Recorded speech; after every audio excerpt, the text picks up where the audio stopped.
You know you can't believe everything you see on Facebook. Trust me, I know that as much as anybody. You see things and you're like, wait, this can't be real. And that's true, across the political aisle. I see things from people I agree with, and I'm like, guys, that's not true. It's not true. So when I saw that Prairie Village, as a city council, had donated $22,000 to fund drones in Ukraine, I thought this can't be real. So I reached out to a couple of people, and I got confirmation that, in fact, it is real. So here is Prairie Village City Councilwoman Lori Sharp on KCMO.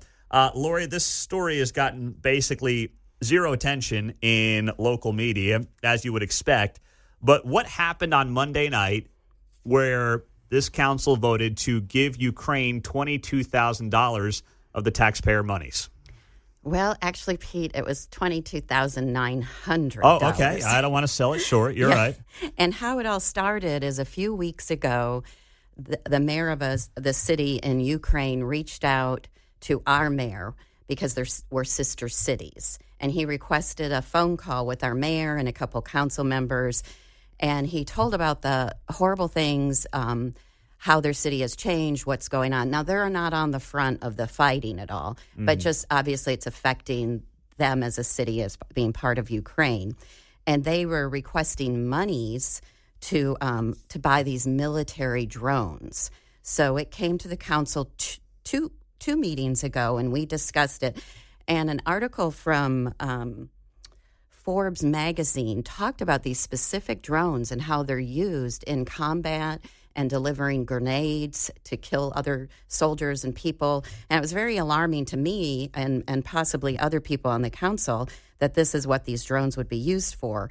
So the city administrator and people went back to the mayor, and they promised that they would only use the drones for delivering medicine and humanitarian relief, which still begs the question, is this really a city duty to supply foreign aid to a country? My impression of a sister city is more of a cultural exchange. What is this? I didn't even know these sister city things existed. How do you end up with a sister city in Ukraine? What is that? How many of these does Prairie Village have? I believe we only have one. Now, if you look at the sister city that we have in Ukraine, they actually have 5 sister cities besides us. We only have one. Like I said, it's a cultural exchange.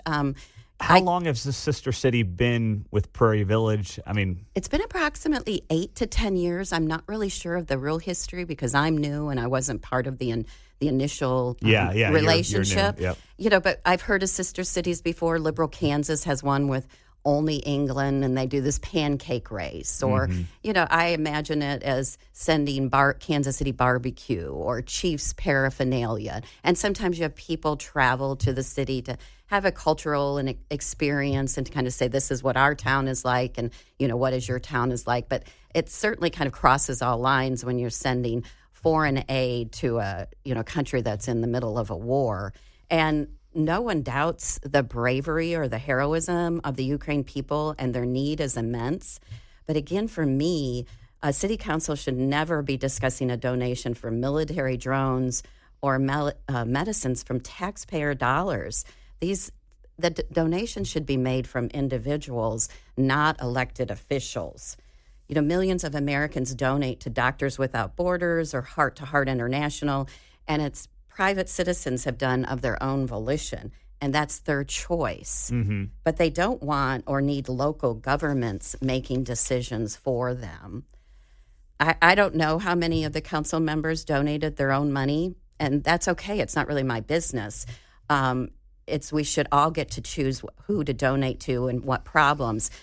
But I have to say, for me, what it seems to be is it becomes too easy to reach into the city's kitty and to feel good about yourself or what you're doing by using the city's monies to donate for your personal cause. Well, so how does this Monday night, you as a city council, you vote on this, and obviously it passes. So now you have $22,900 going to this city in Ukraine for military drones. Now, how do you know it's for military drones? Because I heard some mixed news on this from people. Some saying it's not military drones, some saying it's just humanitarian aid, but you're saying it is military drones. Well, the article that the mayor of Ukraine sent us was very specific about the drones he wanted. He wanted either his first choice was these drones had the number on it, with the code name or whatever, and it was for $5,700 each. And then their second choice were drones that were for $2,300.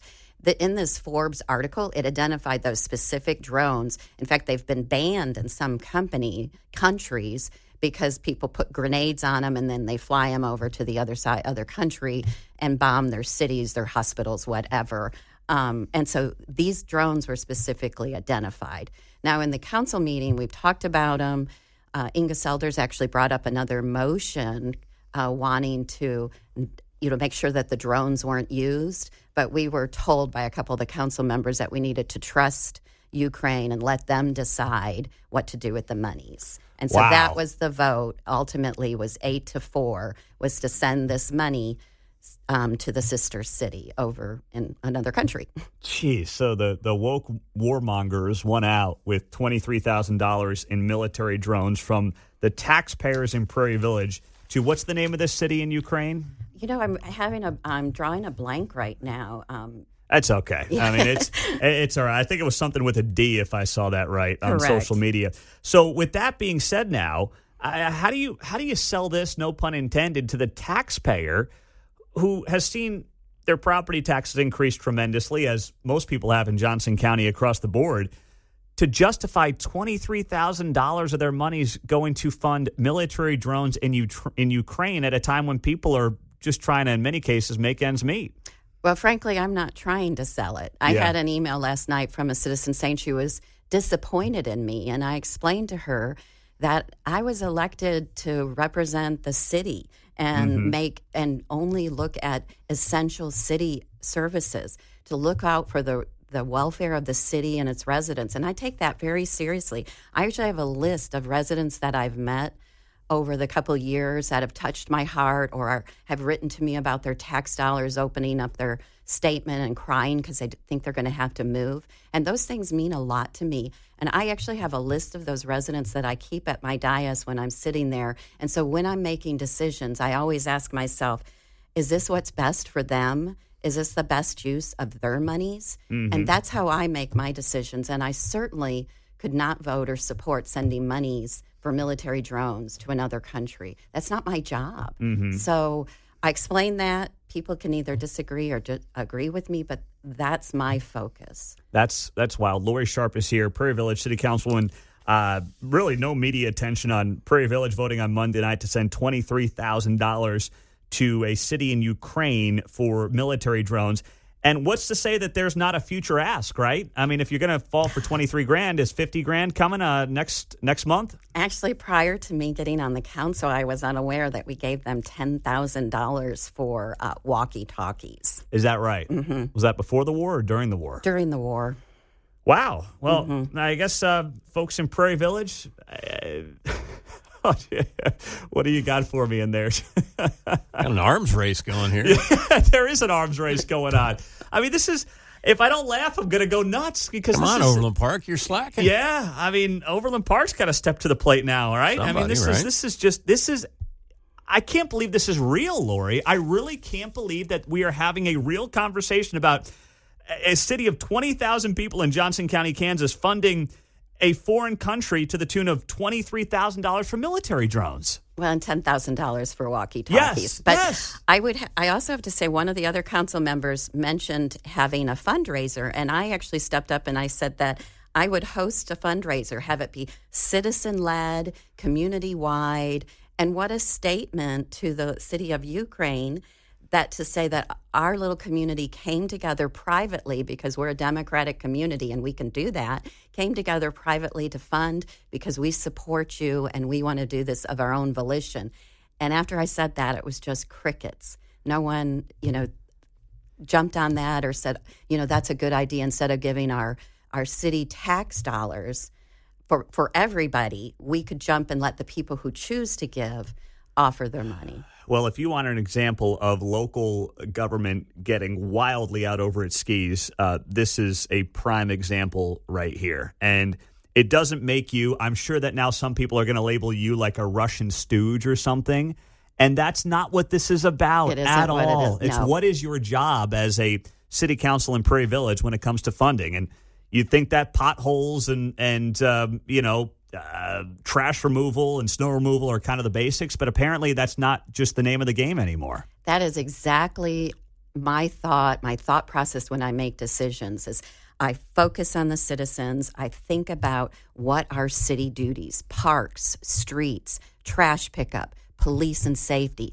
Those are the things I'm doing. I'm not trying to be a hero and save the world. I'm just trying to make life a little bit better in Prairie Village. Well, you're doing all you can. Thank you, Lori Sharp, for being here. Thank you. Lori Sharp, Prairie Village City Councilwoman on KCMO Talk Radio.